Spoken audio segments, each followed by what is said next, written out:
Hello, hello. I'm stuck in traffic. I figured, why not?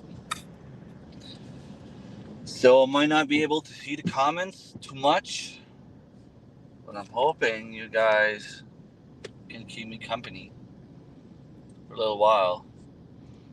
Um, I don't see anyone here yet, but whatever.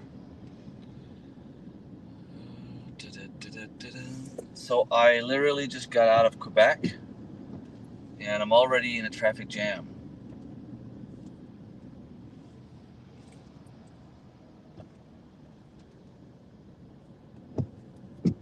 It's crazy.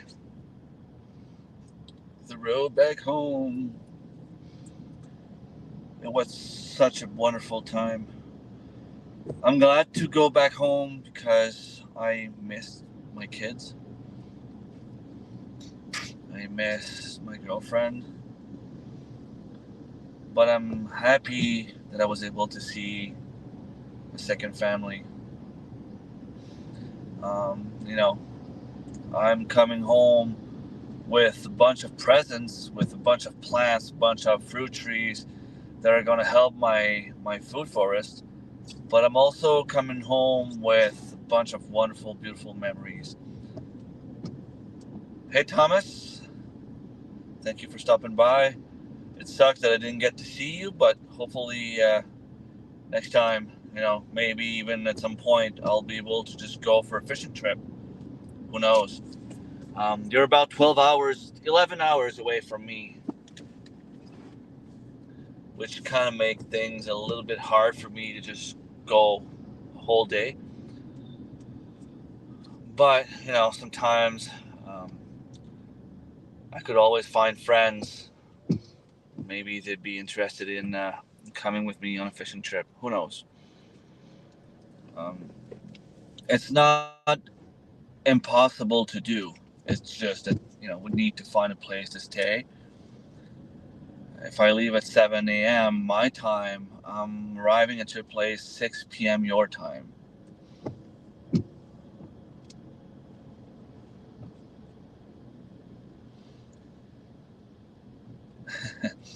Yeah, it was beautiful Saturday.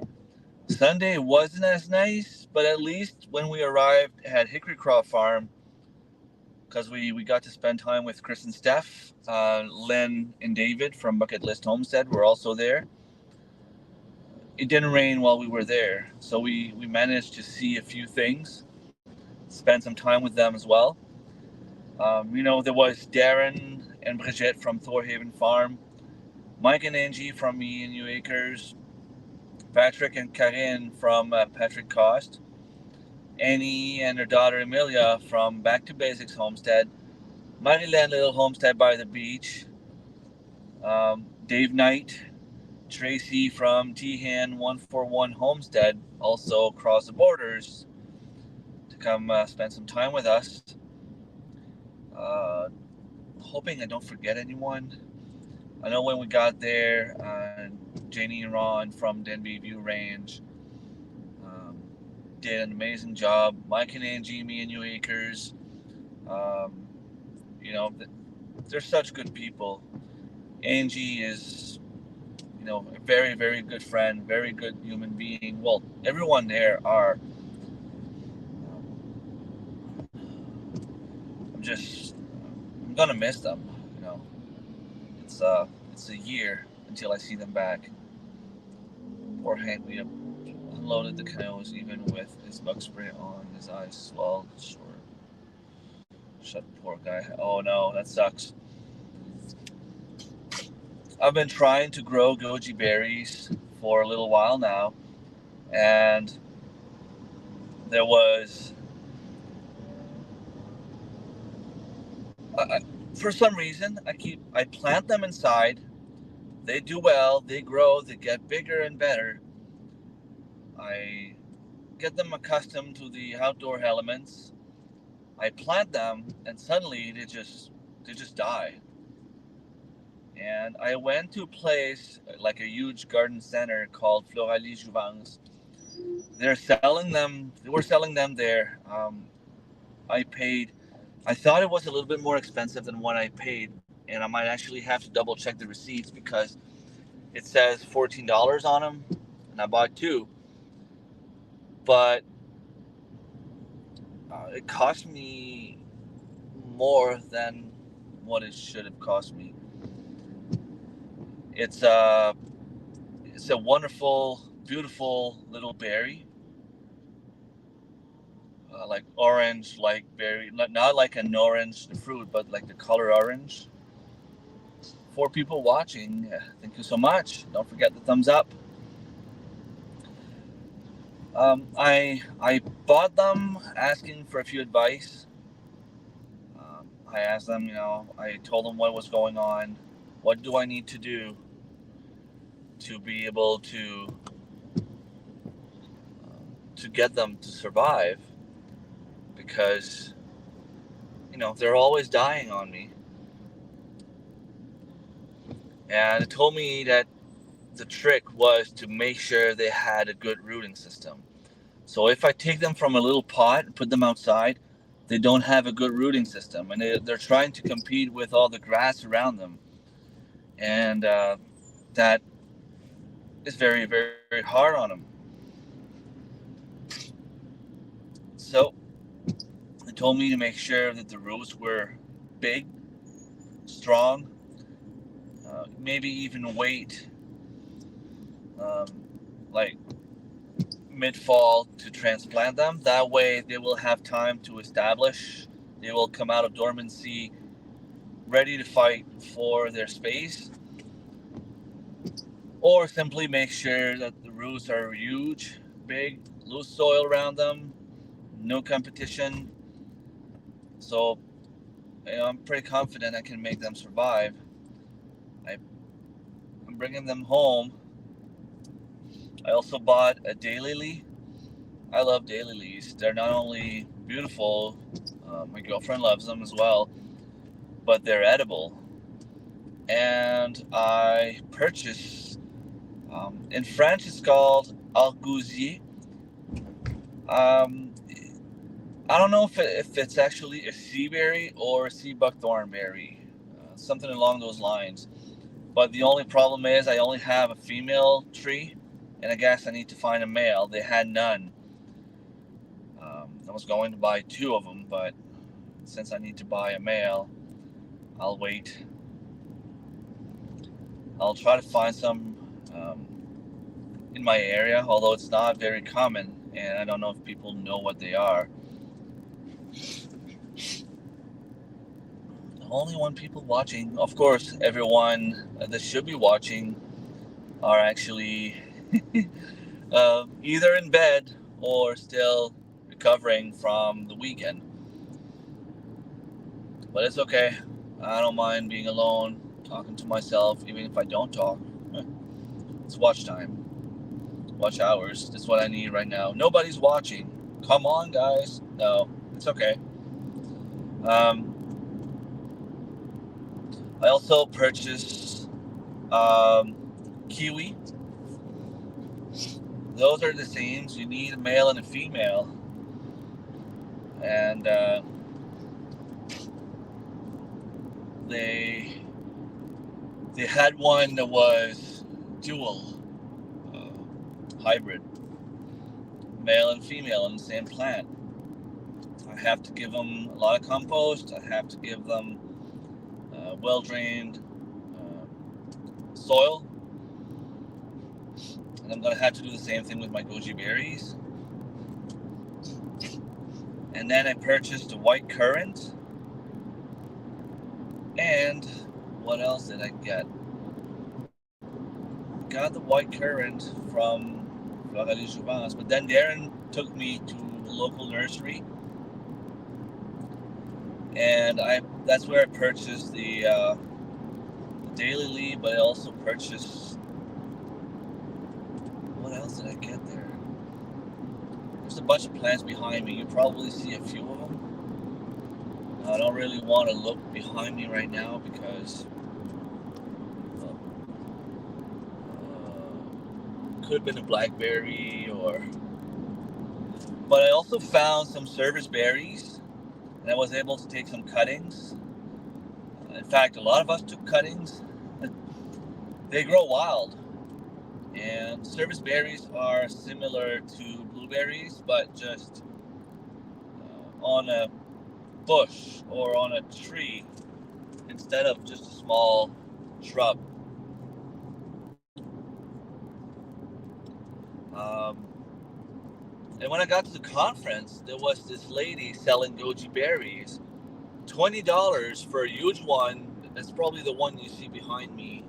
It's right behind me, and $10 for another smaller one. But both of them were really huge. I received a lot of blackberries, black raspberries, yellow raspberries. What else did I get?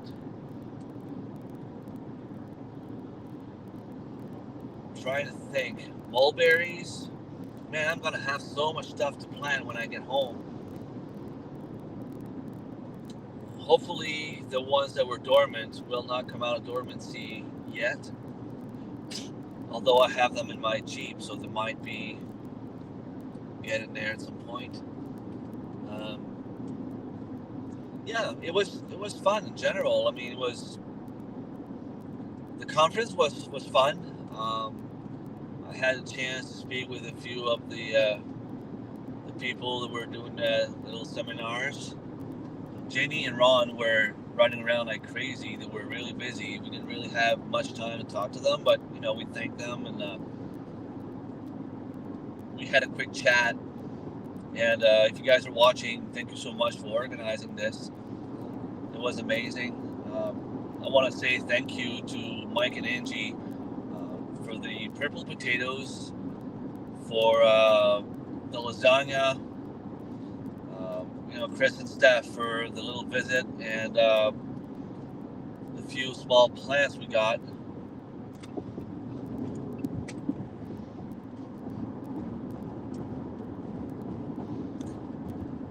And I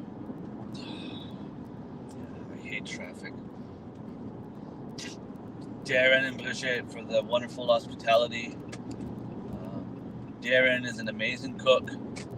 If you're watching this, Darren, know that because of you, I will now be eating my meat a little bit less cooked.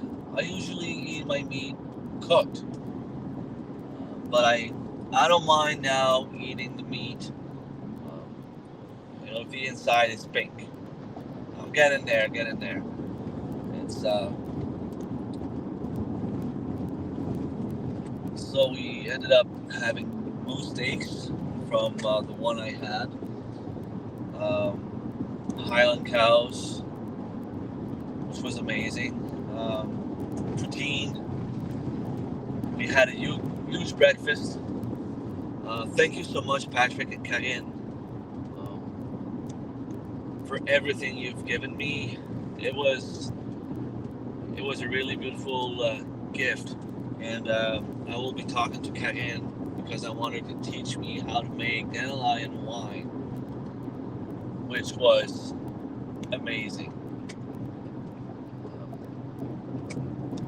Marilyn for the wonderful company.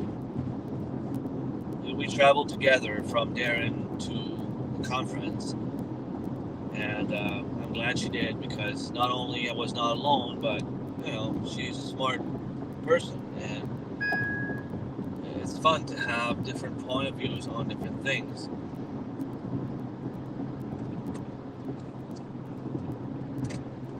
It was a good chat for sure. I'm always amazed by the amount of different animals we have. Like, we don't live so far. We have geese,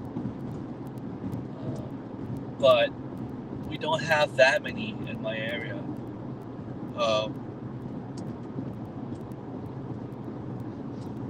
The other one there, the white bird, I don't remember the name.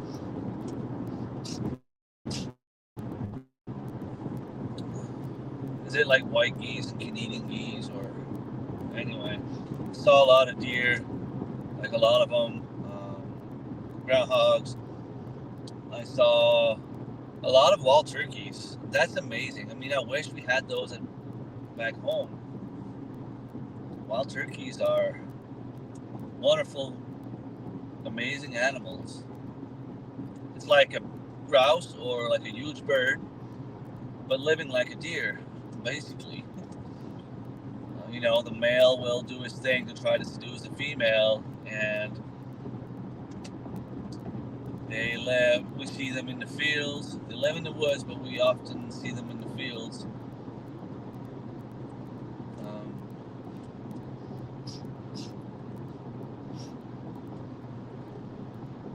we saw, what else did we see?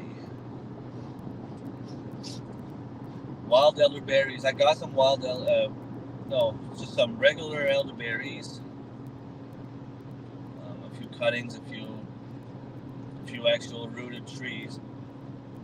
Um,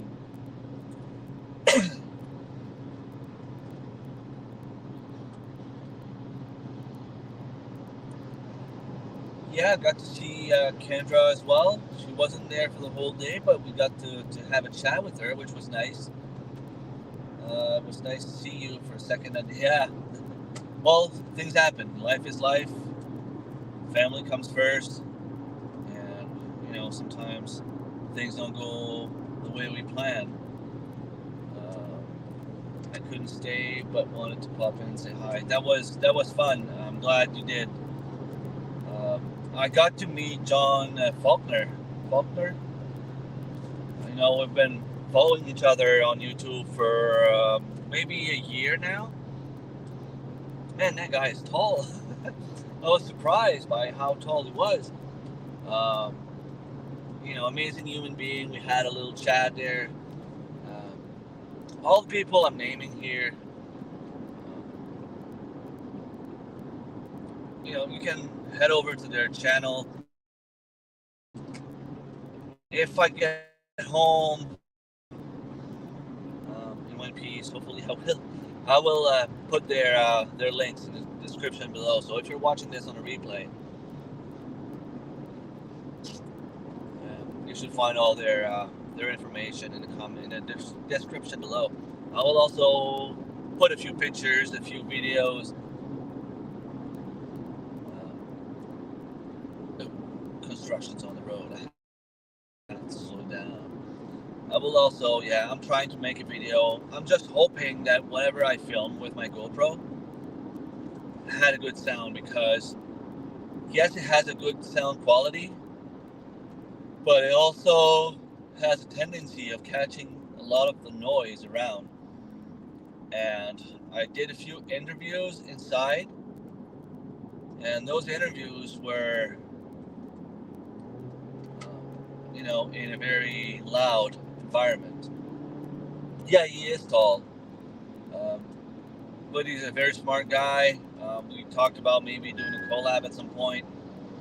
Maybe I can have him on a live stream, because he's doing amazing things.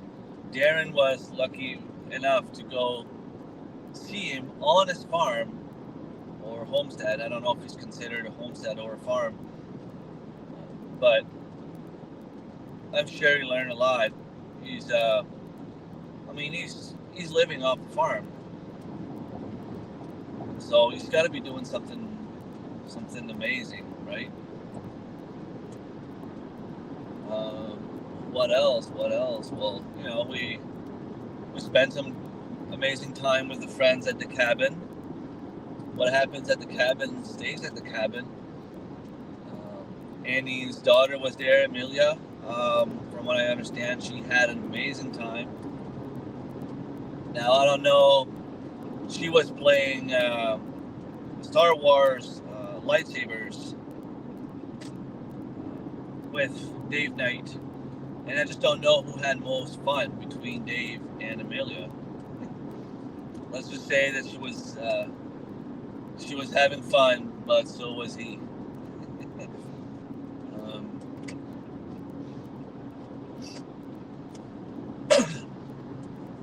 And those weekends, like I was telling them, they're not necessarily a weekend where you can rest, because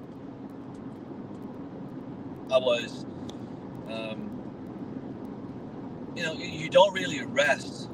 Drive 6 hours, pretty much all day to Darren's place. You get there, you kind of go to bed late. Then you wake up early the next morning to travel again all the way to Ontario because it's only 6 hour drive, but you have to stop to stretch your legs every once in a while. You have to stop for lunch. You have to stop for bathroom. It ends up being about 7 hours. I also was bringing something for Scott, so I had to. Well, it wasn't really a detour, but I had to stop to meet someone along the way to deliver something. So it's you leave early, you get there, you're still tired, and you're not going to bed right away. Oh, so I missed someone. Karen, Buttercup, and Fern. Yeah, you were there also. I knew I was going to forget some people. Karen and her husband Dan were both there as well. Dan is also very tall. I don't know what you guys are eating in Ontario, but man, all the men there are tall. Like, I'm in New Brunswick, I'm 5'10", and I'm pretty much considered like tall. And anything over 6 foot is being tall. 5'10". I'm the kind of guy that will be asked to help the ladies in the pharmacy or grocery store to get the stuff on the top shelf, right? But in Ontario, I mean, a lot of people are a lot taller than me. Like, a lot of them.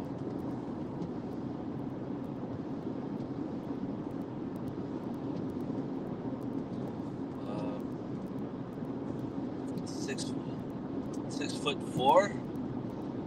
Nice. Can you guys still see me? Oh, come on.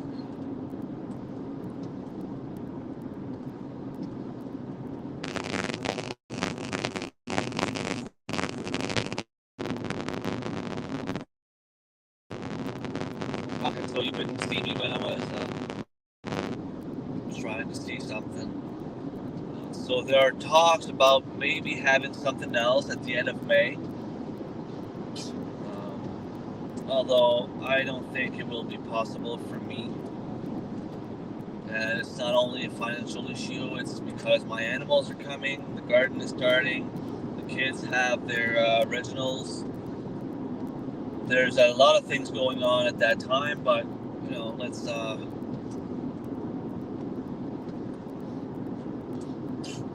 okay, yeah, it went black, so it's sorry about that.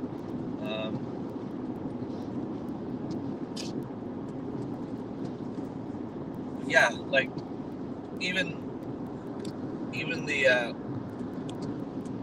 all the people that were there were awesome. I had a little conversation with one of the guys there that was doing the permaculture presentation, because if I had one thing to say about the event, and it could have been my fault because, let's face it, I got there, I was so happy to see everyone, I didn't really look for information and I didn't really ask. But we realized that it was 10:30, the first presentation was already started, and we didn't know where it was, and it was in a building behind. Like, if I had one thing to say, that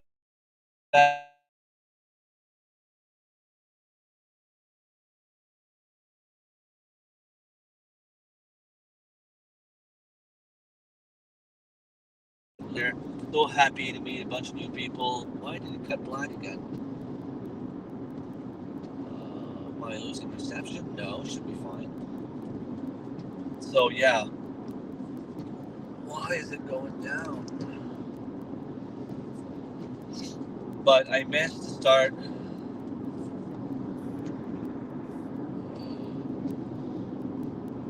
Oh no. I'm sorry, Scott.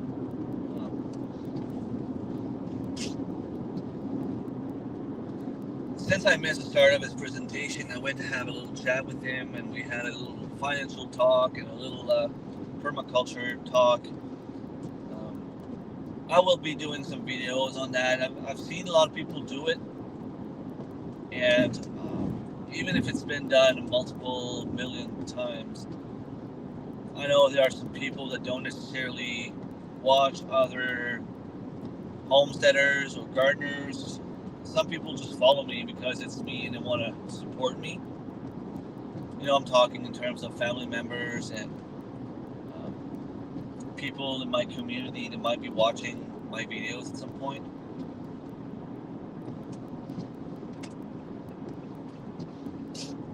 So the more information I can get, the more I can teach, the better it is.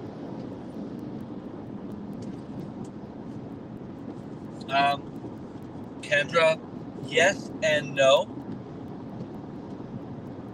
People in New Brunswick tend to want to stay home. I travel because I'm from a small village. And for those of you who know the northern New Brunswick, the Restigouche area, there's like Hamilton, which is the biggest city. There's the town of Dalhousie, which would be like the second big city in Restigouche. Balmoral, Eel River Crossing, is like now called Boisjoli, like a huge village. And if we were to play sports against those teams, most of the time, back in the days, it would be Balmoral traveling to those places. Those people don't even like traveling 15 minutes to get out of town. Now it's a little bit different. I can't say it's the same thing anymore because we have some players from Dalhousie playing on my team. They're willing to travel. We played a few games in Hamilton. Hamilton was willing to come, to our tournament, come play games with us. But we've had soccer provincials down in the St. John area, which is like the lowest possible place you can be in New Brunswick. You had teams from Moncton because it's only about an hour and a half. You had teams from Fredericton because it's only about an hour and a half, maybe 2 hours. You had teams from Edmundston, Peninsula, Restigouche, Chaleur, Bathurst, everyone was there. The following year, the provincials were at the other end of the province in Dalhousie. Our team was the host. There was only 4 teams that showed up compared to 16 the previous years. People from Fredericton, St. John, Moncton barely ever come up north. So, yes, we might be able to start something, but it would definitely need to be in what I call the Bermuda Triangle, because I call it that way when people go there, like they don't come back. When people travel, if they move to Moncton, if they move to Fredericton or St. John, chances are they will not want to come back to the Restigouche. And I mean, they have everything down there. They have agriculture zonage, a lot of farmlands, but they have a Costco, they have huge malls, they have a lot of things, right? Up here in Restigouche, we have farmlands, but we're not allowed to raise animals, we're not allowed to do anything, really, and we don't have any stores. So we stay there because we stay there because it's home. But if I had the same job I have now and the family was willing to move and I could find a house exactly like the one I have now, I would definitely move. Definitely. But I mean, my mortgage is almost done. And I don't feel like starting it, well, almost done. I mean, I still have 25 years to pay, but what I meant is my mortgage is really low at the moment. So eventually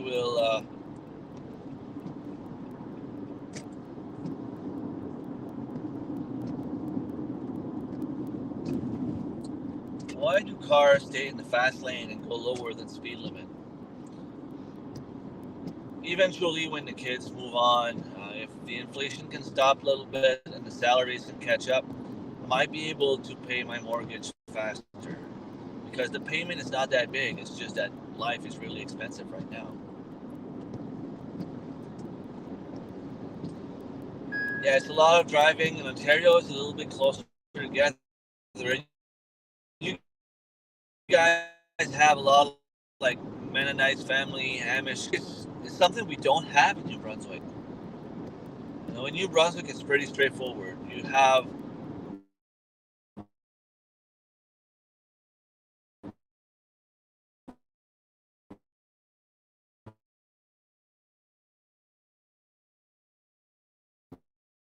the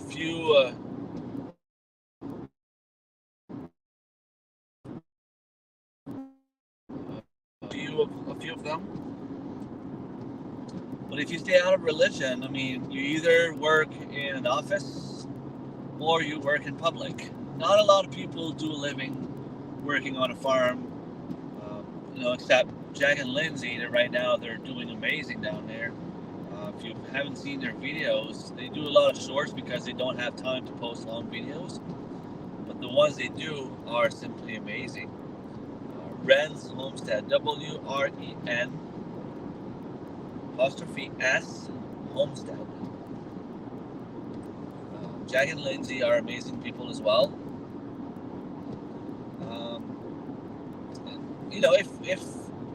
If everything was south in Fredericton area, I'm guessing it could work.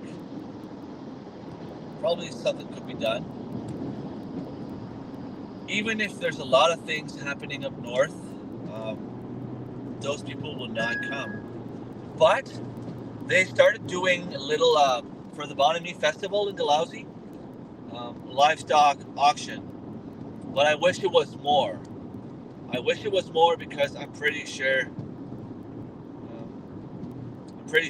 we could do a lot more than what's being done now. The livestock auction would be just a part of what I wish it was. We could have a home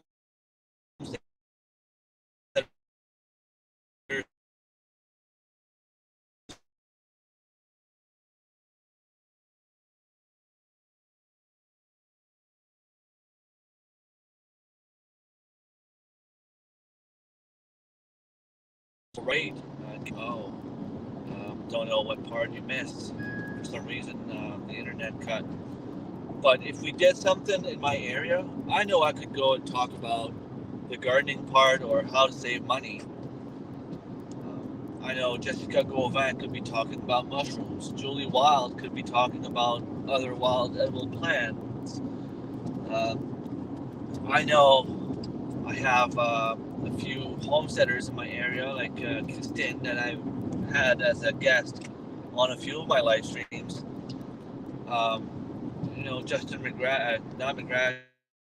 McCarty owns a farm. He would also be able to do something pretty cool. But it's like everyone wants to do their own little thing without really thinking about doing something big together.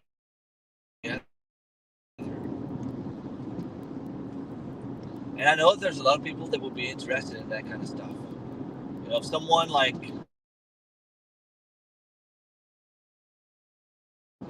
plants there for sale, people would go and buy some.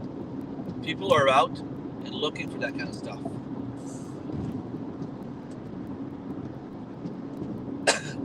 I hear you. We often think of moving, but I don't want to start over. Yeah, but if you start over in a place where it's already a little bit established, if you buy farmland with fruit trees, I know if my girlfriend's cousin ever moved, I'd be really interested in buying the place because he's got all the animal structures, all of the barns, the coops, and he's got tons of fruit trees. So, you don't start from scratch. You start from probably more advanced than what I am now. I have to go. Drive safe. Thank you so much. It was great seeing you too, Kendra. Thank you so much for the kind comments.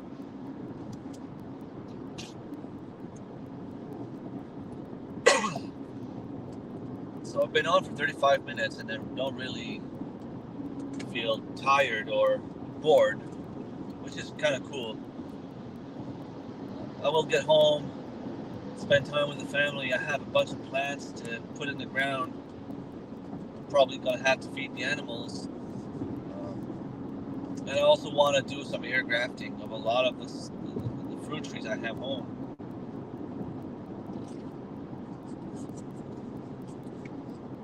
I'm also thinking about bear hunting.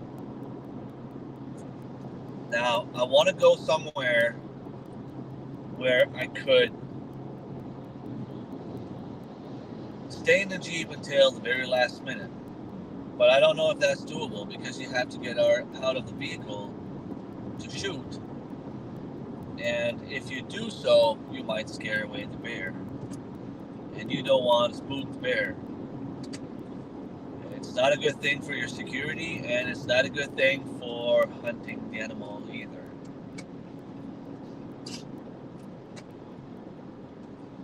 Montmagny, that's where I am right now. So I am about, I left around 8:30, which would be about, well, let's say, 8:30. I have about 5 hours to go.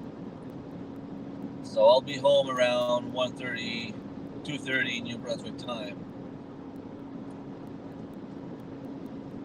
So still have about 4 hours to go.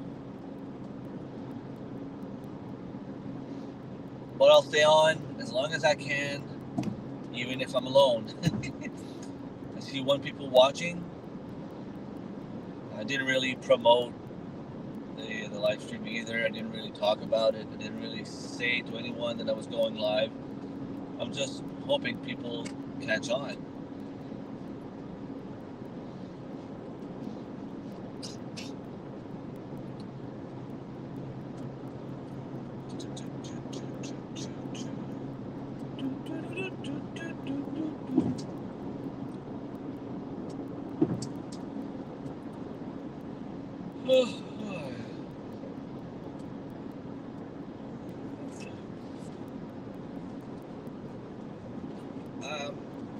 I have to say, Ontario and even this part of Quebec, well, where I am now, is a good 3 weeks ahead of New Brunswick in terms of weather.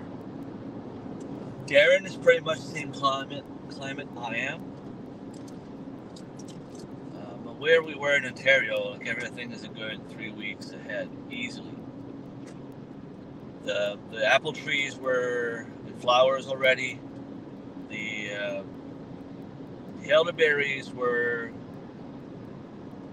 they were possible to find because they were so developed compared to what we have in my place.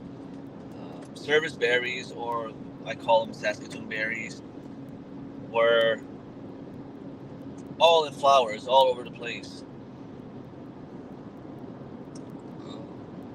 I thought I found a morel for the first time ever, but after grabbing it, and I mean, it was easy to see that it wasn't one, but I was excited anyway.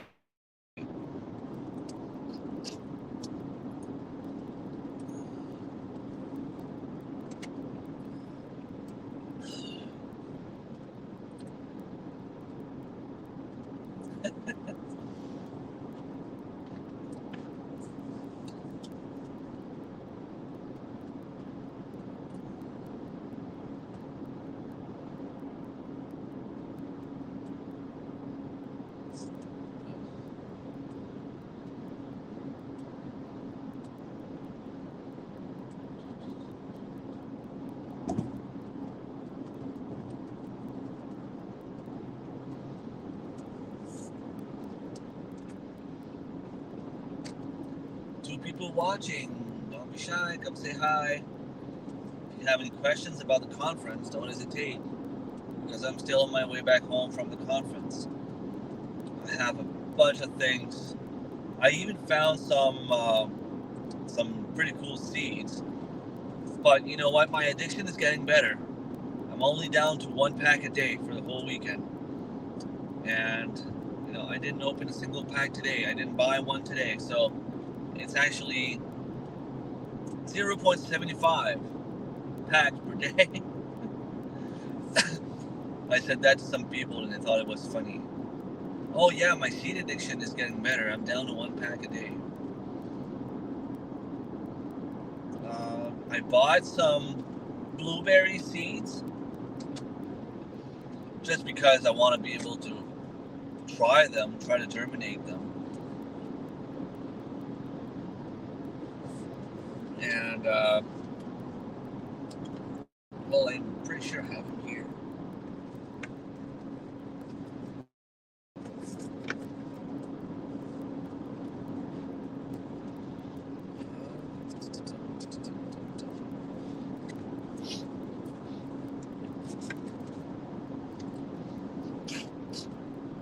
Let me put this that way. So yeah, blueberry seeds. And from Gaia, catnip. I want to grow catnip. They're in the mint family, and my cat doesn't even go after them. So I can plant them easily, not have to worry.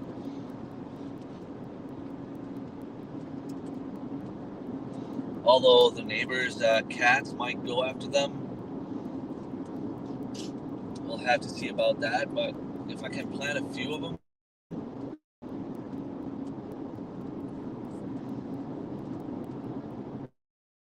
Hello, Destiny. Aren't you supposed to be at school? You're not supposed to be on YouTube.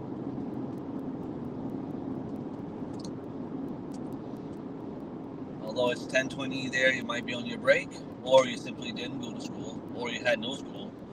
Who knows? Nowadays, you guys don't have school like ever. It's back to reality, especially starting tomorrow, going back to work.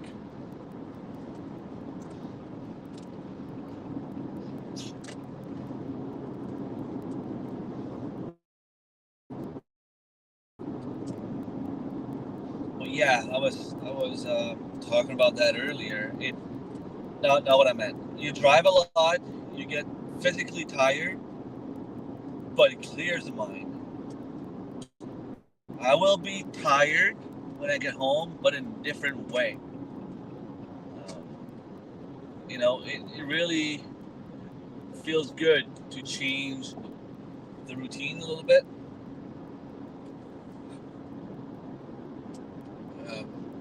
And I think that it was important for a lot of us to do what we did during the weekend. Even if I had bad news before I left. I was leaving. The plan was to leave Thursday early morning, and my grandmother passed away on Wednesday. I'm going to try not to get too emotional since I'm tired, but that gave me the passion to garden, to have a garden. She's the one that taught me how to grow carrots and cucumbers.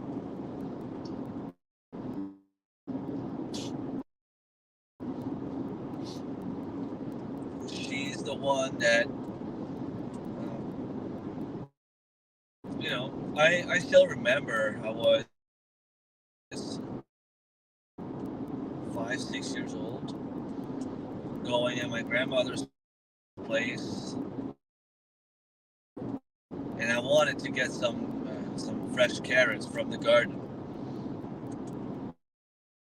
And I could not understand why she was telling me to carry the whole arm because they're not ready for me. told you they weren't ready. You can't remove the carrots from my orange, and they're delicious. That's the first thing I learned about gardening. It's kind of crazy, but it's all I needed to be passionate about the garden. Just put the camera off for a sec.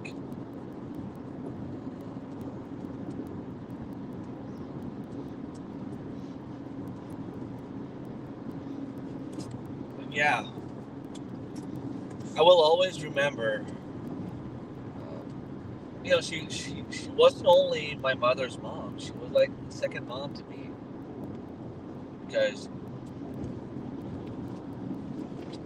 kids, they want to be spoiled by grandma. My grandma did not necessarily spoil us that way. Like, it's not like we wouldn't go there and have a bunch of treats and things like that. She would cook sugar cookies, molasses cookies.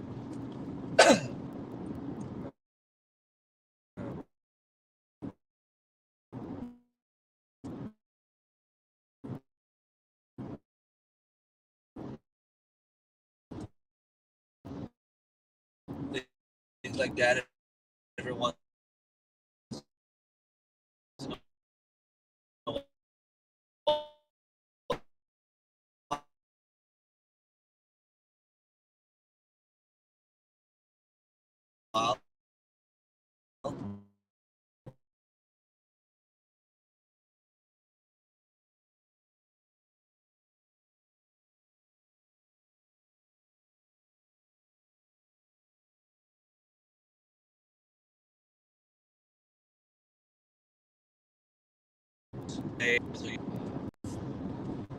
Internet keeps knocking me out. I will reach a point where I will have to get out because the connection goes on and off. But until then, it's fun to say hi and travel a little bit, not be alone, even if I'm actually talking to myself. You creepy bug. So yeah, Saturdays, on a Saturday night, I would call Grandma. Grandma, can I go play cards with you? She'll be like, well, sure, try to find someone else and you can all sleep here. So we'd go, like my cousin, my grandma, sometimes it'd be my great aunt. And we'd go play Queens of Spades. And it was so much fun. Like, those were some of the best memories.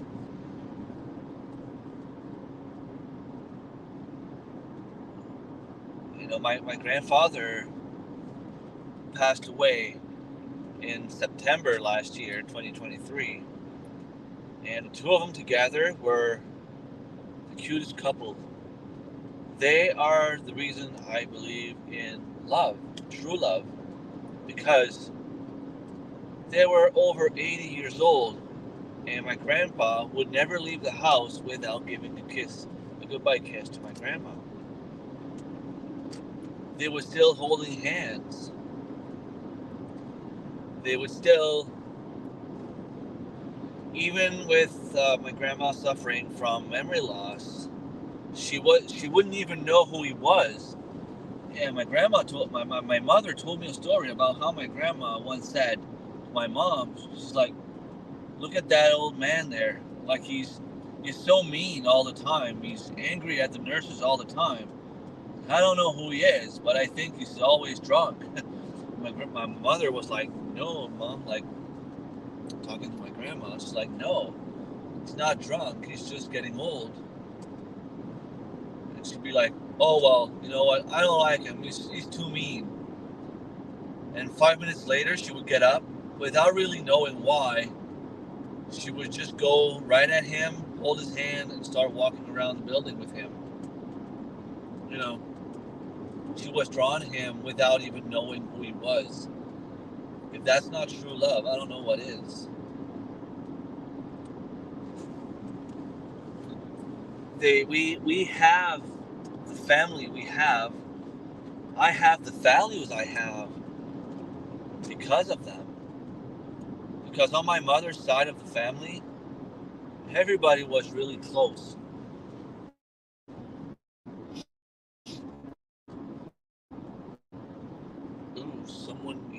There was an accident here. Obviously, the road was full of blood. Either a deer or a moose or a bear or raccoon or something like that. But whatever it was hit hard.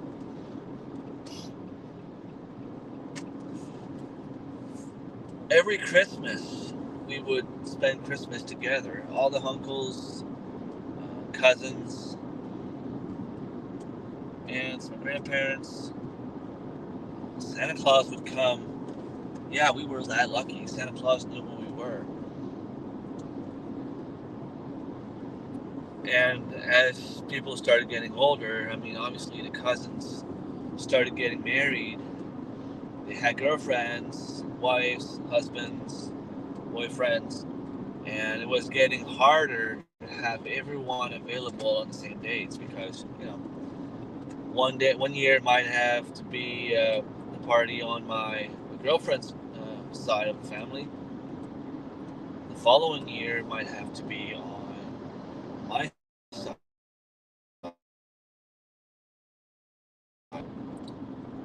And everyone in the family was a little bit like this.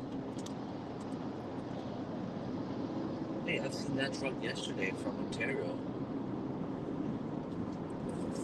I'm hoping he follows me home because it's full of porks. TELUS. TELUS is the worst phone company ever. They're a bunch of thieves. Yeah.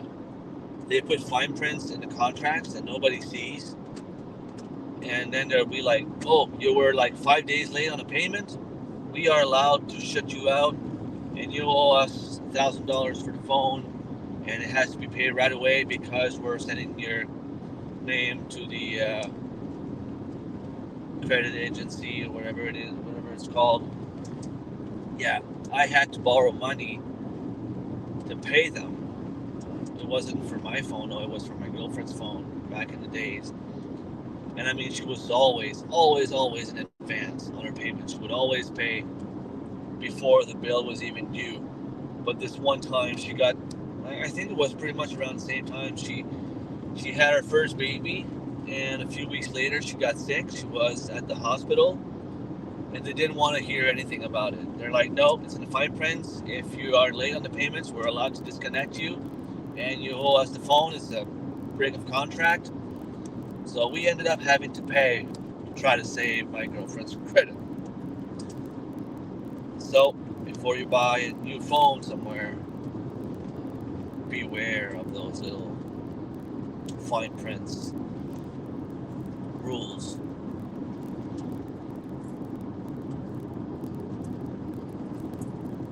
I'm just hoping it's not snowing. Last year when I got to New Brunswick, it was snowing. Yeah, I don't want to have snow. It should be done now. Like, I can't imagine having snow again. But now I'm coming home next weekend. I have to find a way to fix my greenhouse. I have to find the plastic to fix the other one. I don't even know how I'm going to do this.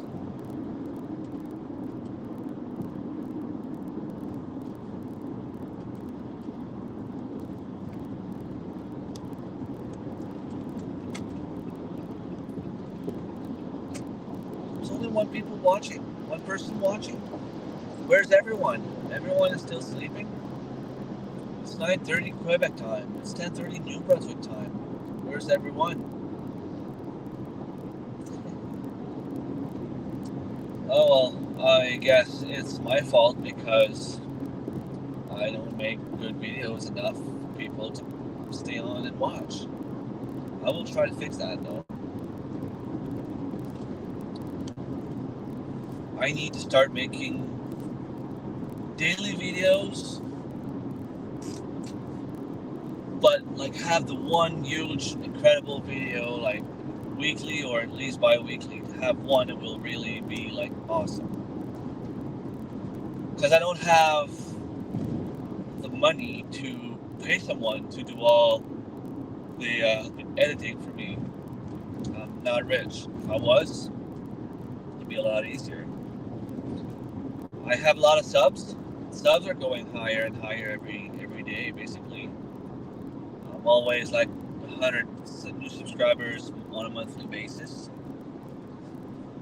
but they're not necessarily watching. So they might be watching my short videos, subscribing. They might be seeing something cool, they're subscribing, but then they're not really following through with the rest of my videos, which is fine. I mean, I'm not blaming anyone but me. It's my fault. If people don't like my stuff, I can't really put the blame on anyone. I just have to make better videos.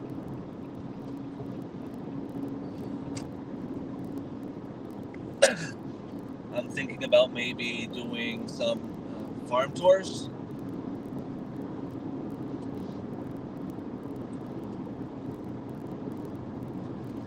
It would be cool if I could do that. I need to find some homesteads around, people that are willing to have me over. You know, I would love to go see Creekside Maples, Tony and Joni, down New Brunswick. I owe them one. I was supposed to go help them last year, and something came up at the last minute, and I couldn't go. But I still feel like I owe them, so I want to go and give them a hand with anything they might need, even if it's just for a day. Even if it's just stop by, say hi, and give them something. I don't know. Now, I was also talking earlier about the livestock auction they want to have in my area in Dalhousie.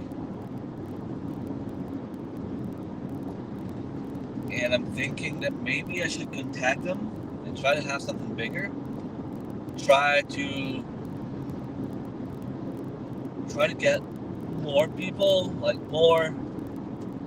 They did it at the farmers market, which is a pretty awesome place to have it.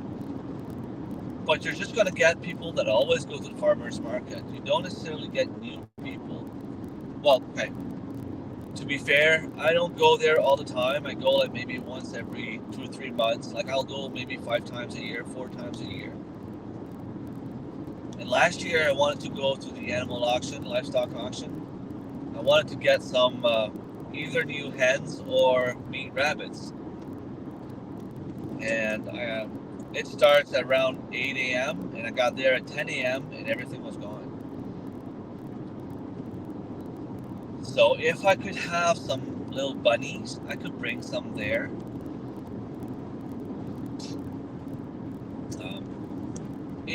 In August, it might be hard though to have plant sale. It might be hard to sell the plants. So maybe I should start thinking about doing something, early June or mid-May, where I would have a bunch of people coming for seminars and a little tiny 1-hour class.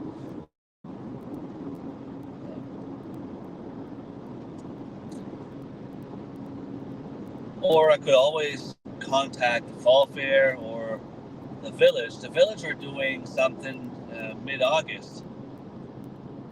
Maybe I should contact them and say, hey, let's do a homesteaders conference. Like, let's do something for homesteaders or gardeners, or to help people find a way to raise their food, to grow their own food, raise animals or grow their own food. They already have like a vendor event, and it's basically always the same vendors, and they're all amazing. I mean, seriously, we have some people selling plant trees, but mostly in the spring. In the summer, it's not the same, but we have people doing craft. We have people doing like precious stones, bracelets, and things like that, like what I have here. Selling jewelries like what I have here. We have some people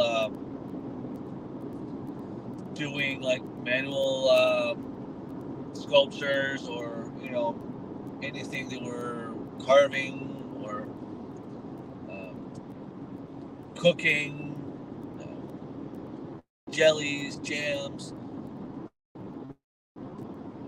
all kind of wild fruits, jelly and jams.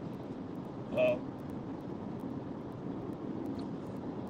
but even Michelle at the Big Blue Farmhouse is doing something incredible with what she has. She has a lavender farm, and she does a lot of cooking with the lavender, which is pretty awesome. But maybe we could have a little bit more. Not only could we have those vendors there, but maybe we could have some people presenting and talking about different ways to make things better. And being bilingual, okay, maybe I don't speak English very well, but I feel like I'm okay.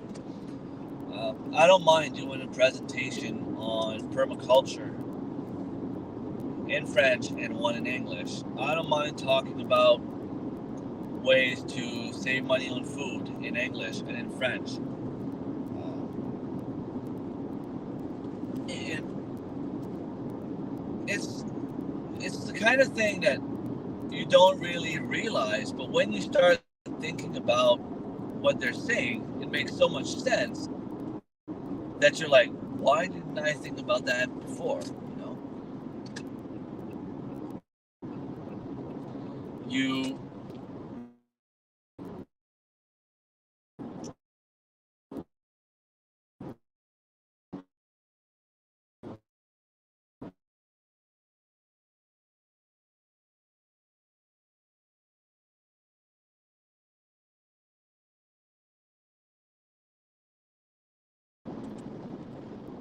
really can't hear me.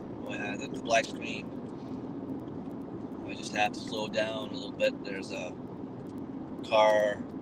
police car, caught someone doing speeding, I guess.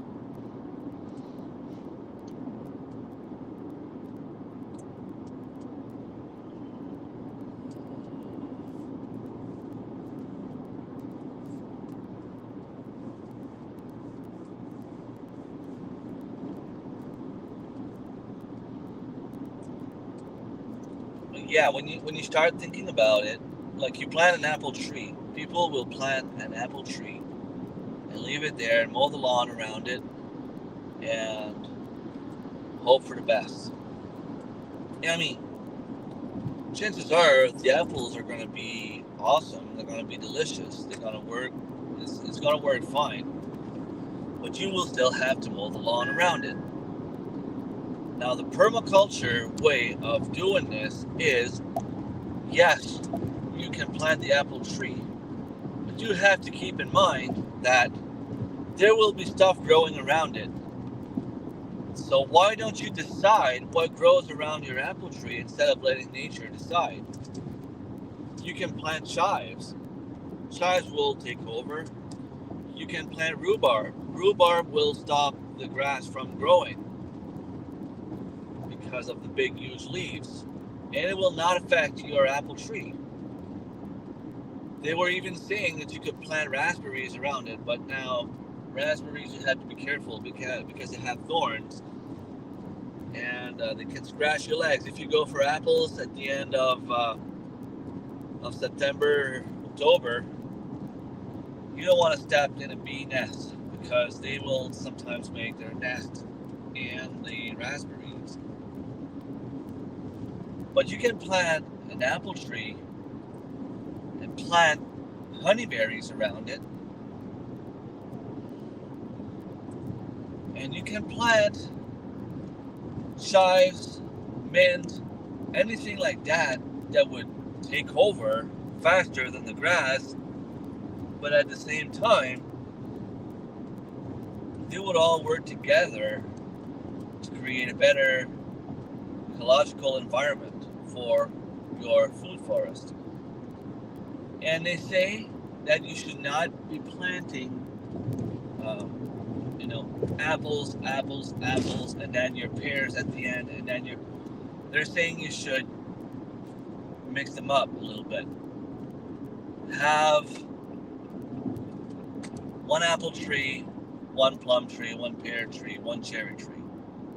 apple, plum, apple, pear, apple, cherry, and so on. Like, diversify your food forest. And as crazy as it may seem, you don't realize until you start thinking about it and be like, yeah, you know what? It really makes sense. Why would I simply plant an apple tree and let the grass grow around it and then complain that I have to mow the lawn around it, right? You just go and plant a bunch of fruit bushes around it, and then you can plant some smaller food, fruits, or even vegetables if you want. But vegetables, you might need to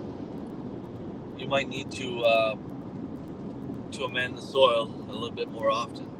You can plant herbs. If you're in a zone where, I don't know, maybe rosemary is perennial, you can plant rosemary next to them. You can plant sage, you can plant chives. Hey, you can even plant strawberries. Imagine walking on a property where all you see are fruit trees, pears, apples, cherries, plums, and then you go around those trees, you get closer and you start seeing honeyberries, blueberries, and then as you get closer and closer, you can maybe see chives, strawberries, you know. That's my goal. That's why I want to have an orchard, but I don't want to have an orchard alone. And yes, it's still going to be a little bit of work because let's face it, every once in a while you will lose some plums, you will lose some apples, you might have a fruit tree growing in the middle of your bushes that you might have to remove from there because, well, you might not want to have a second plum tree growing next to the other one. You might have to relocate it.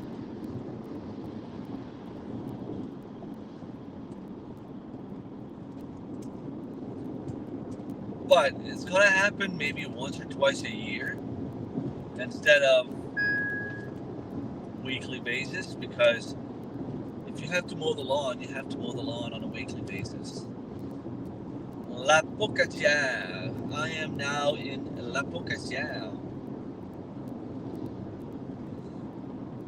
So yeah.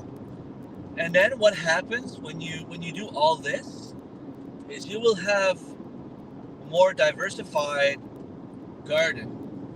It's not going to be only a few apples and you might have a few bees. If you have the cherries will definitely attract the birds, but the birds will definitely be eating a lot of bugs on your property. They will be eating a lot of the slugs, and those things will eat your garden.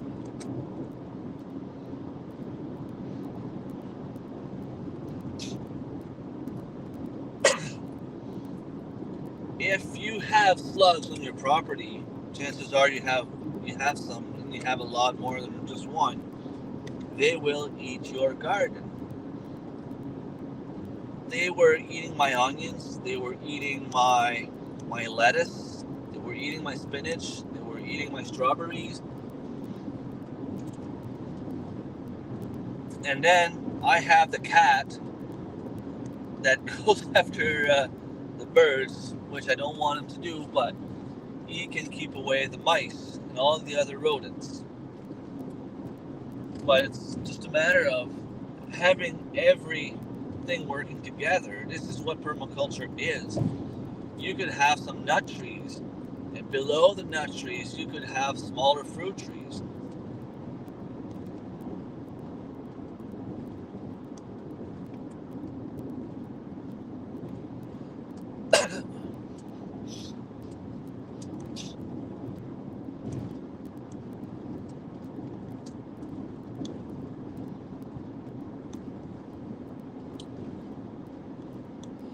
to people watching. Don't be shy. You can say hi, just so I know who I'm talking to.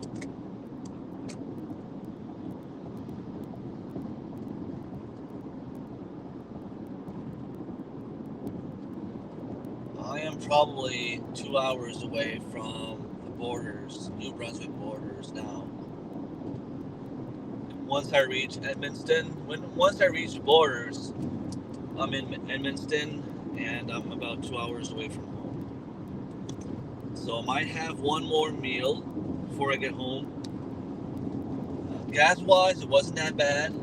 I mean, the gas is a lot more expensive in Quebec than it is back home, but it's also a lot cheaper in Ontario. So we tried to stay over like half the tank in Quebec, but we made sure we would fill it up in Ontario. It's $1.65 a liter in Ontario. It's $1.87 in Quebec, and it's $1.81 in New Brunswick, and it makes a huge difference. 20 cents a liter is a huge difference. You know, it might cost you $10 extra to fill your car.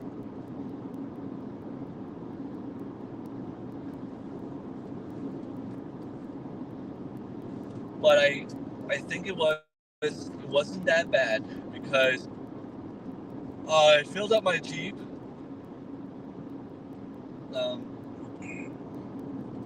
Was it Tuesday? Yeah, Tuesday I filled up my Jeep in town. Well, in Campbellton, I had to drive back home, which is about 20 minutes away. So I drove back home. Wednesday I drove back to work and drove back home. So right there, in theory, it should already be like $20 gone. $20, $25 worth of gas gone. Then Thursday morning before I left, I had to go bring my daughter to school. And from there, I left and drove an hour and a half to St. Quentin. And from there, I filled up the vehicle again to make sure I had enough to get to Quebec. So I was expecting about, $50 worth of gas. It was only about $35. And on my way to Quebec, I mean, you're on the highway going 110, 100, 110. That's the best for the vehicle, because usually I do about 500 kilometers with a gas tank, and it went up to 650, just because you're going on a more steady speed. Fairbrick Studio, thank you so much for stopping by. I am just coming back home from the Eastern Ontario Homesteaders Conference, which is about 12 hours away drive from my home. I have more than half done now. I slept halfway through last night. I left early this morning. I left about 2 hours ago, so I still have about 4 hours left before I get home. But it's okay, it's all good. The drive is not so bad. And yeah, so I filled up the vehicle back when I was in Quebec. Figured I'll get it full, because Little Homestead by the Beach, Maryland, and I were going 50-50 on gas. It's a lot cheaper for both of us, and I mean, it's pointless to drive two cars there. So from Darren to the conference, we drove together, and I think we put gas once, it was about $50, and the second time it was about $20, and then another $40. So it was, $110. So if you count what I had, the $35, so it's like $120 worth of gas. We put up another 80 this morning, so $200 worth of gas. I'm not home yet, but I'm still like, I could probably make it home on the same tank. Although I will put some gas when I get on the New Brunswick side, just to be sure I have enough for the rest of the week as well.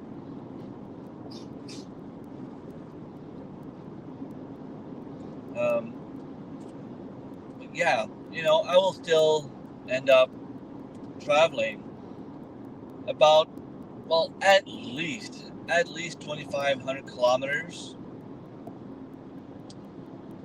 for $300 worth of gas.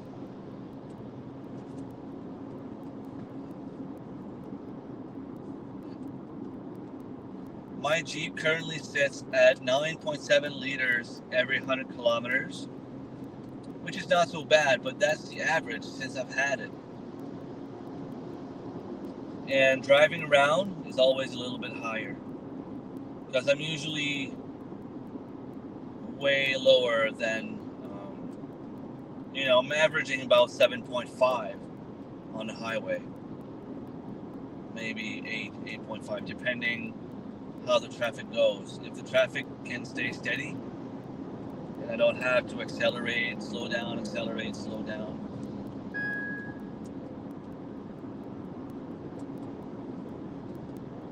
doing quite good. And I mean, it's fun to have an idea of how much it costs, because if for some reason next year I have to go alone, or if I don't know if I can make it or not,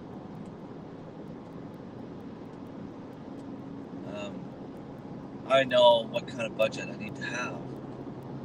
And I mean, I had a budget of about $700. I still have about $150 left. But I did buy a lot of fruit trees I was looking for. Not fruit trees, fruit shrubs. Well, yeah, some fruit trees, some fruit shrubs that I didn't have. Plus, I purchased some organic grass-fed meat from a local farmer back there.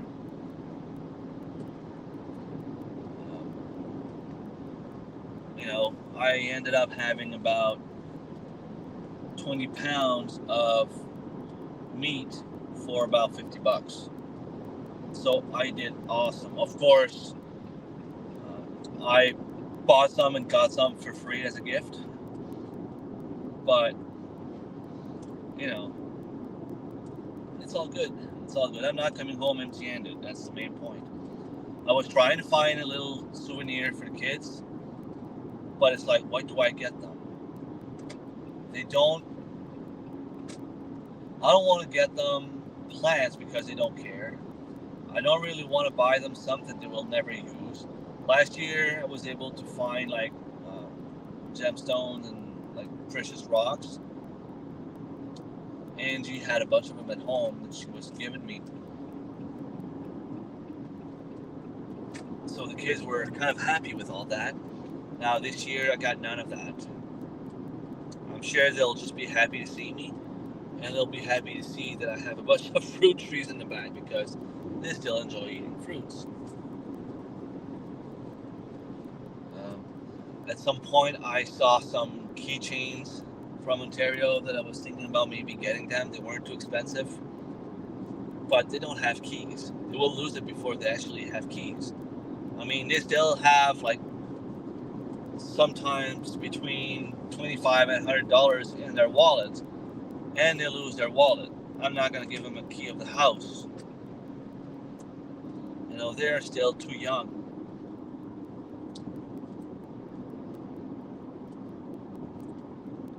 And I don't mind driving through Montreal. I don't mind driving through Quebec, Ottawa. It wasn't that bad. What I hate, though, is what just happened there. You have it on cruise control, 112. You're on the fast lane.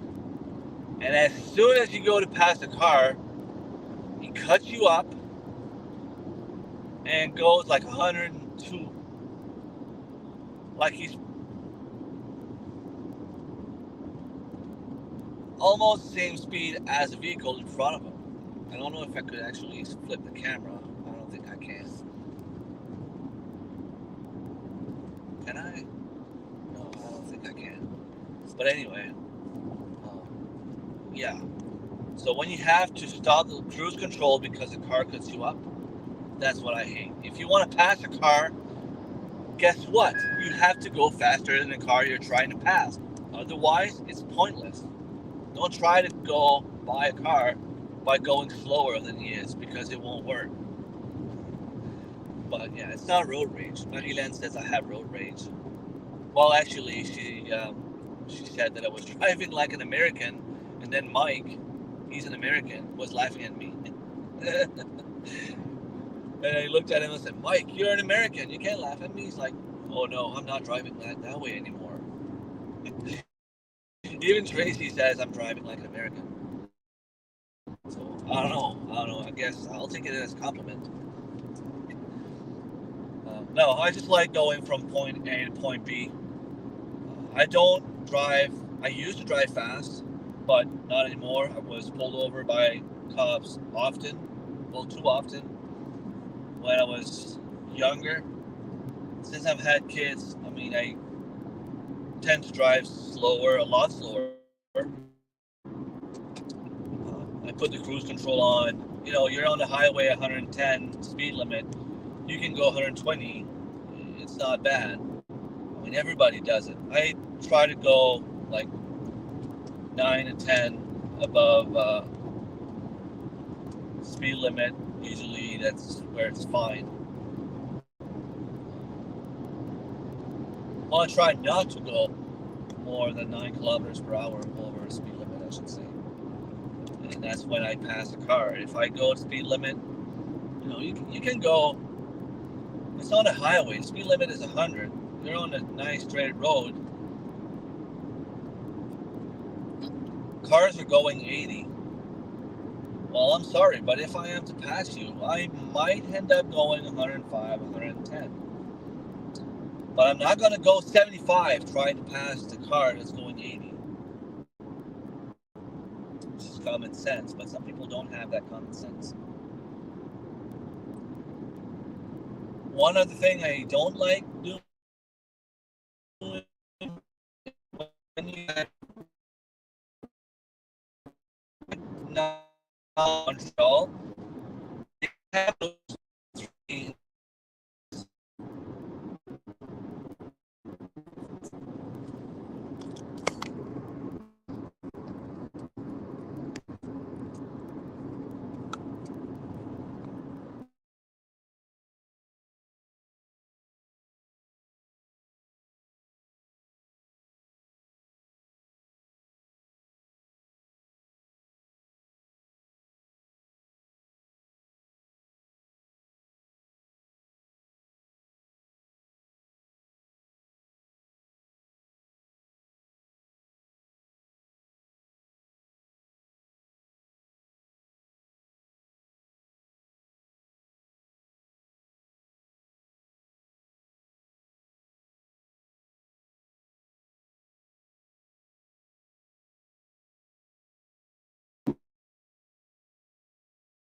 Speed limit is 100 kilometers per hour in Montreal. I have to stay on the left lane. There's a brick wall where you can't see what's coming ahead, and they don't tell you to slow down. And you end up having cars next to you, 100 kilometers per hour, doing a 90 degrees turn. I feel like they should let people know that there's a curve coming. You're following a huge truck going 100 kilometers per hour in a 100 kilometers per hour zone.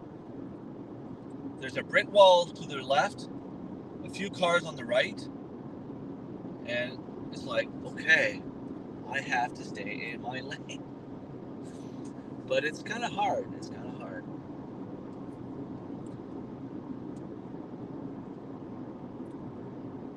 But the conference was amazing. The people were amazing. Once again, a huge thank you to everyone that helped make this possible. And I don't want to forget anyone, but, you know, Chris and Steph from Hickory Craw Farm, and Lynn from Bucket List Homestead, and David. Thank you for, you know, for seeing me on kind of a short notice on Sunday. Darren and Brigitte, amazing hospitality. I mean, I slept there Thursday. I slept there again last night, and I slept at Darren's cabin. His parents' cabin. They took good care of us. Marilyn, an amazing friend. And I know that I'm going to stay in contact with them. We're talking on a daily basis, the whole group. Patrick and Karine, you brought me some wonderful gifts. Angie and Mike, the potatoes slips, the lasagna. Annie brought me some plants as well. Raspberries, black raspberries, yellow raspberries. Angie brought me some blackberries. Tracy was amazing. Dave Knight was amazing. We all had so much fun together. Ron and Jenny. Ron or Rob? I always mixed up his name. But Denby View Range, Jenny and I think it's Ron. But then later on I might think it's Rob. He knows who he is. I don't know why I'm always confused with his first name. Yeah, it was so much fun. Amelia was there. I got to see Kendra from Plumman's backyard. I got to see John Faulkner. Once again, amazing dude. I saw Tawny from, I think she has a little company, Forager Bee. And I will have a video on that. But her story was pretty interesting, how she got into foraging. And the story, I mean, I don't think she minds me saying it because she says it in the interview, but basically she was coming from a poor family for some reason. I think her dad got sick at some point and he could no longer work, or and they were always laughed at school because they were eating grass, kind of like, not literally grass, but they were a poor family and they were being bullied at school. But right now, with the cost of food, she basically eats for free. It's not 100% for free. She probably still needs to buy like salt and pepper from the store or any other spice from the store. And unless she has her own goats or cows, she probably has to buy her own milk and milk products, things like that. Why is my phone shutting down on me? Is that the time for me to go? Give me a sec.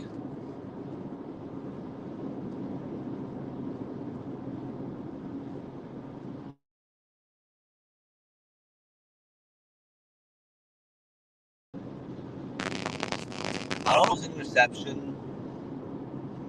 I don't know, maybe I hit the button somehow at some point where, I don't know, maybe it has like this auto thing where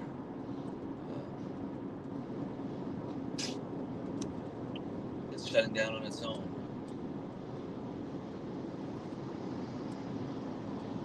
Whoa, that's a big truck, look at that. I don't think you can see it. You might see it in the mirror back there though. Come on, stop closing on me. Stop shutting down on me.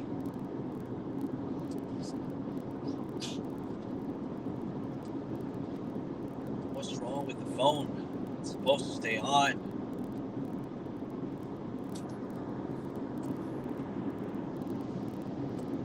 Video effects, reactions, focus. I don't know why, it should stay there, but want it to close on me again. Oh, I'm getting close to Rivière du Loup, Wolf River.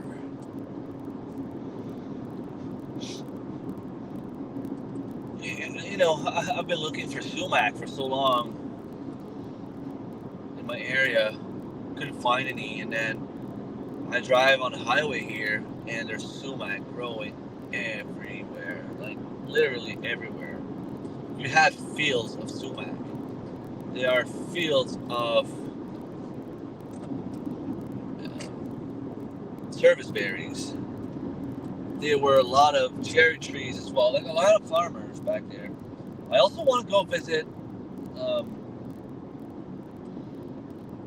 don't remember what it's called. Cornhill Nursery down in the Moncton area.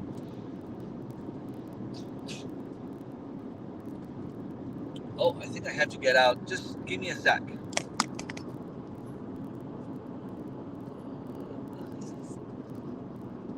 Oh, 13 kilometers. Can you guys still hear me when I'm out like this?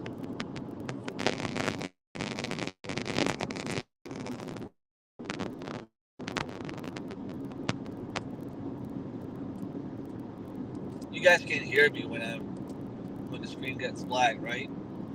But I just needed to be sure I wasn't going to miss my exit. I think it's pretty straightforward, but I just want to make sure. Because I saw a sign, New Brunswick, going that way, but it's like the edge of the province. So it's not, I will go straight on a highway. And at some point, before I do, I will lose reception. I think I have to pass Rivière du Loup, and after that, I should be almost in my own province. Geez, it's getting warm in here. I don't know why. I have the air conditioning on, just at a very low level. 15 degrees Celsius outside.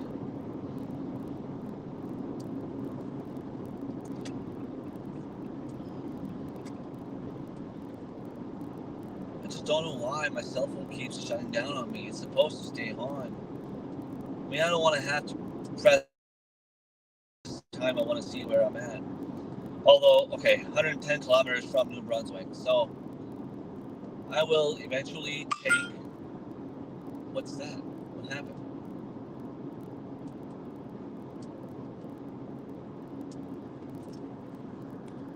Okay, it's probably my GPS.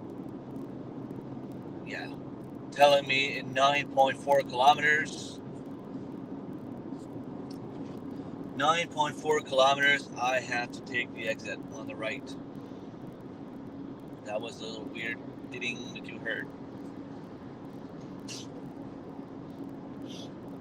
And right now, I'm looking at the sea right there. This is where Maryland crossed over with the ferry a couple of years back.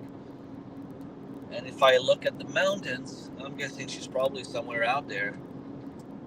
She left really early. She's a really early person. And her boyfriend is a college teacher. And I don't know if she had to be at work or she wanted to be there for him at work, or I didn't really know the story there, but she left around 5:30 this morning. She didn't make a single noise. Everything was ready when we got home. When we got to Darren's place yesterday, we had everything ready, like in case we would leave early in the morning. All I took inside was my sleeping bag, my pillow, and my phone. I wanted to watch a little bit of the hockey game. And, I mean, as much as I can be tired sometimes if I don't watch a little bit of something to clear my mind. People don't understand that. I don't know if it's mental illness or simply because just quite the opposite. Maybe because I'm smart and my brain is always in overdrive. I don't know. I'm not saying I am. But there's always something going through my mind and it's stopping me from sleeping. I can't fall asleep. I'm always thinking about different kind of stuff. My brain is always like go, go, go, go, go. So when I go to bed, I can't sleep. I mean, if I've had a few drinks, like this weekend, I've had a few drinks, so it's kind of putting my brain to sleep a little bit. But yesterday, I didn't want to drink at all because I wanted to be up early and on my way home. So I needed a little bit of computer, well, screen time, not computer, but my cell phone. Watched a little bit of the hockey game.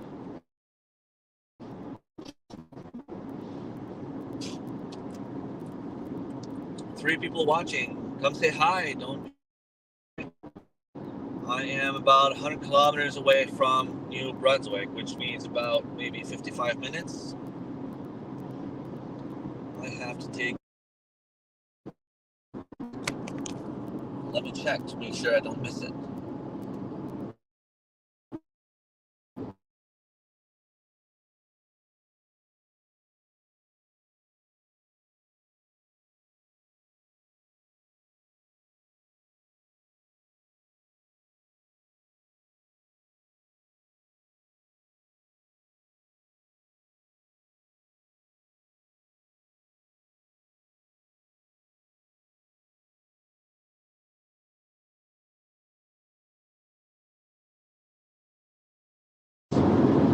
Why is my microphone out by itself? So if I go east, I'm going towards Vivier-du-Loup and Rimouski and all those places. If I go right, I'm going towards New Brunswick. Oh shit! No, okay, not there. That's not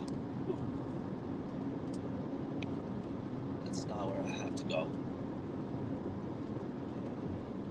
Let me come back in a sec.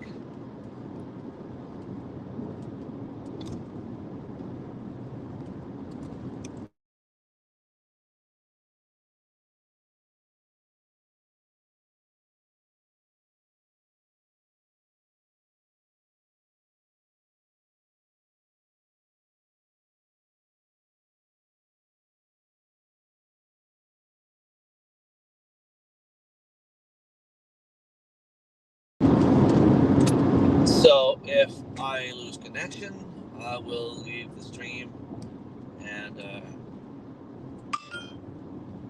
maybe stop for a snack somewhere. What's wrong? GPS is going crazy. Okay, so I still have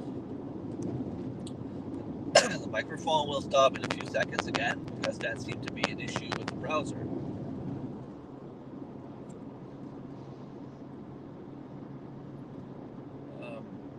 I am 187 kilometers on the highway here. So about 100 kilometers from the New Brunswick borders, which is amazing. I don't think I need to buy an actual lunch again. I will need to put gas in the vehicle, but I might just get like pop and chocolate bar and a bag of chips. Well, actually, I have chips back there.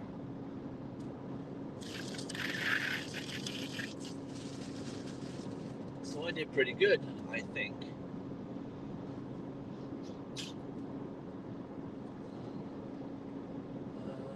Maybe when we move to New Brunswick, we can start one together. I mean, yeah, a conference, right?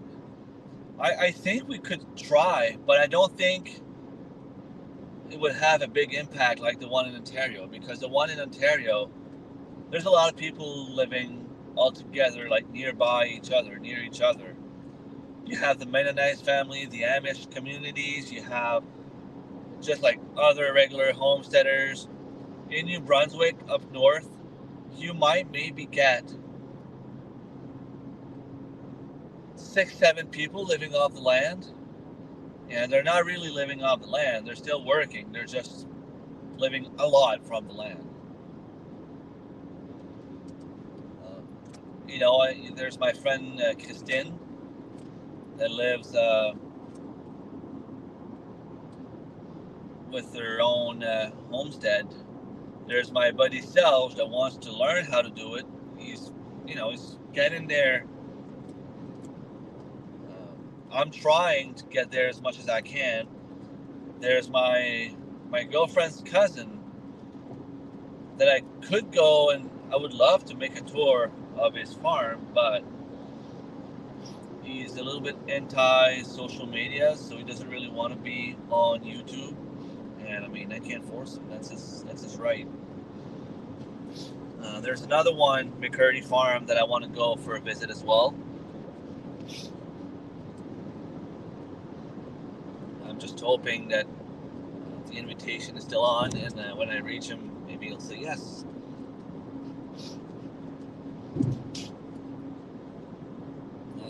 Where David grew up, there are a lot of homesteaders and farmers. Yeah, and that's what I was saying. It's a little bit south of the province, where in the Bermuda Triangle between Fredericton, St. John, and Moncton. Those three cities and anything in between has at least 75% of the province population, while being maybe 10% of the territory.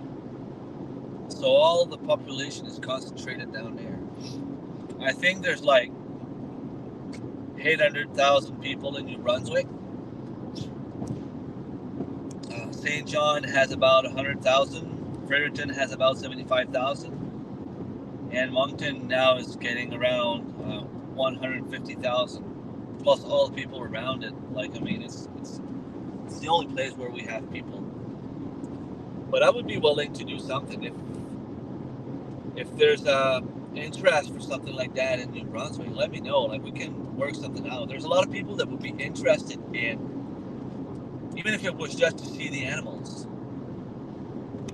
even if it was just to see the vendors, because those vendors are often really happy to go in those events, because it's drawing a lot of people, and the more people they get, the more sales they can make.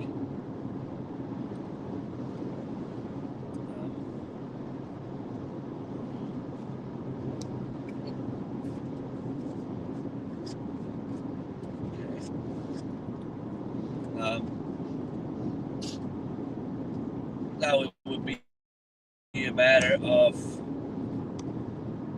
doing something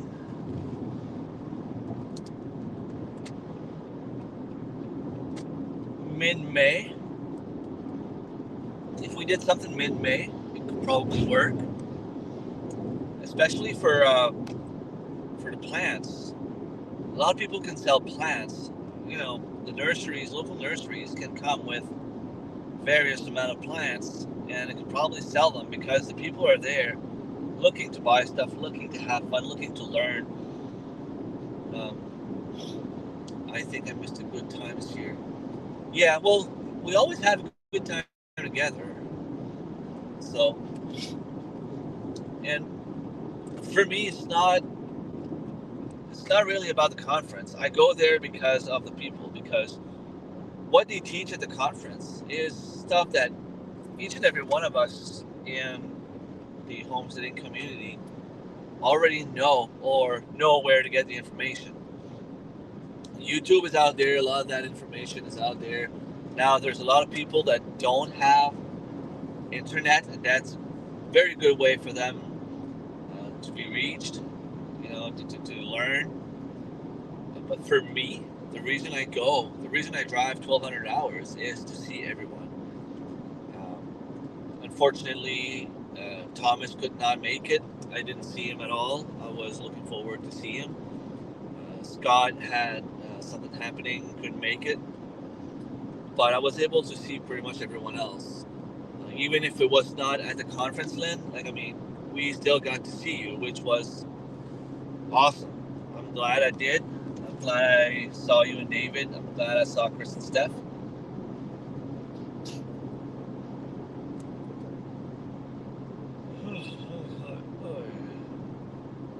85 kilometers from New Brunswick. I will Have to stop soon. Stretch my legs.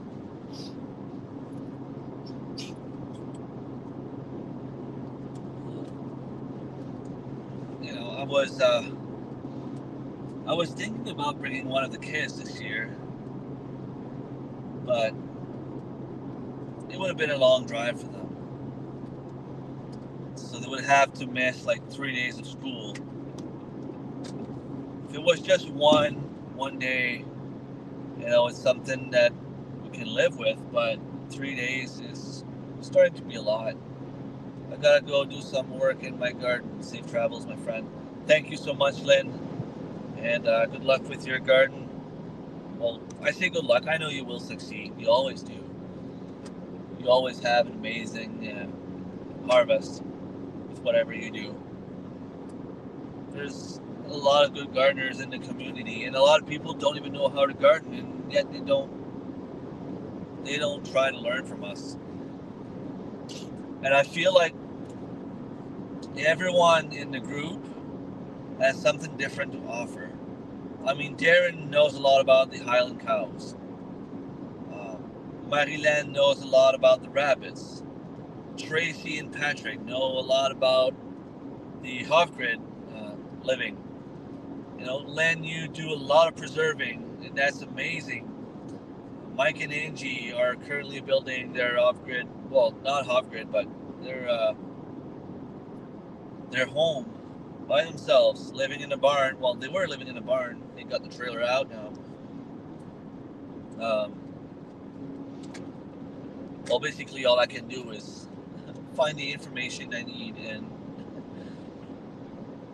transmit it to my viewers.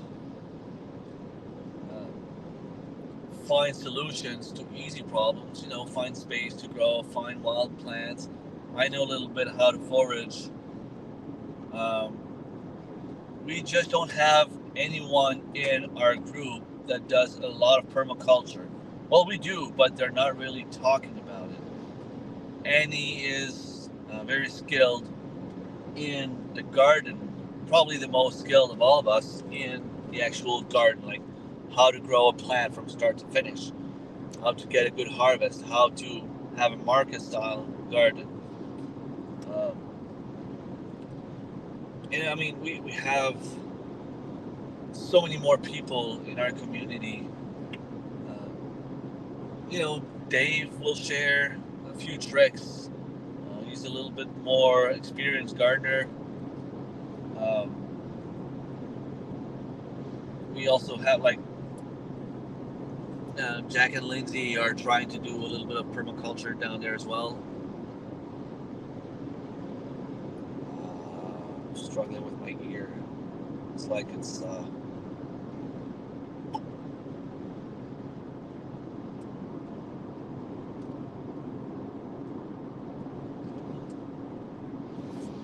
but I suppose that we could do something together and have all the information in the world at the same spot.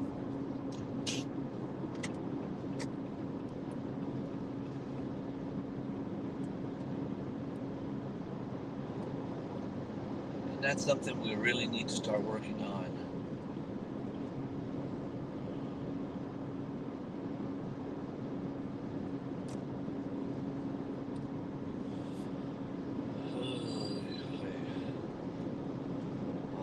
Arriving at construction site.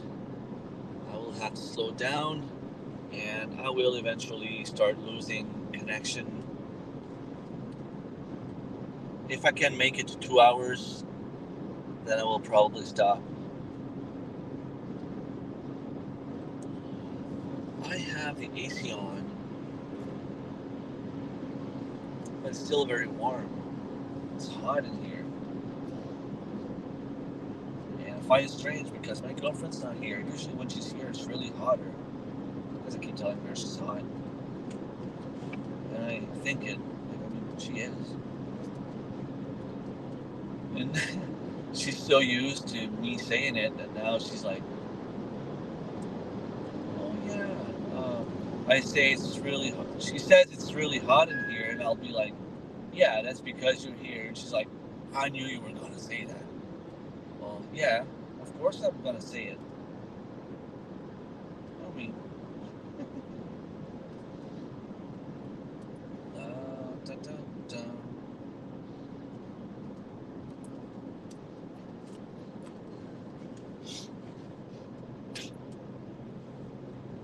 da, da, da, da, da.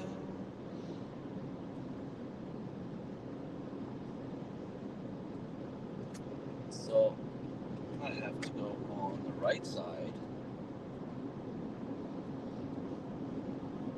and I'm arriving at the construction site.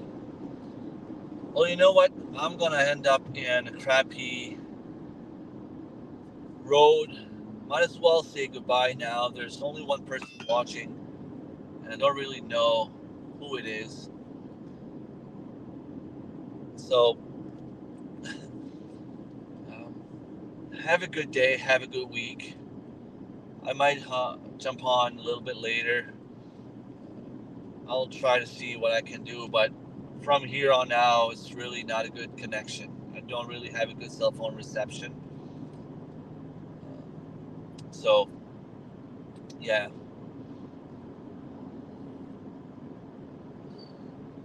Take care, everyone. Stay safe.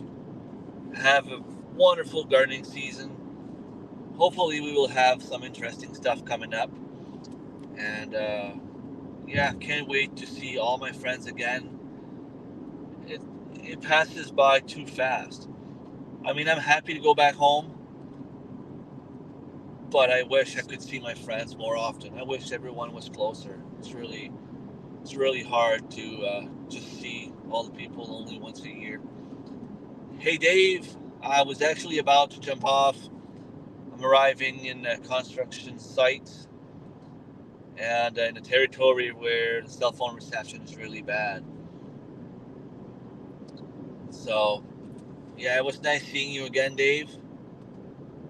Hope you're on your way home safely. I think you were staying behind a little bit, traveling a little bit more, but safe drive back for you.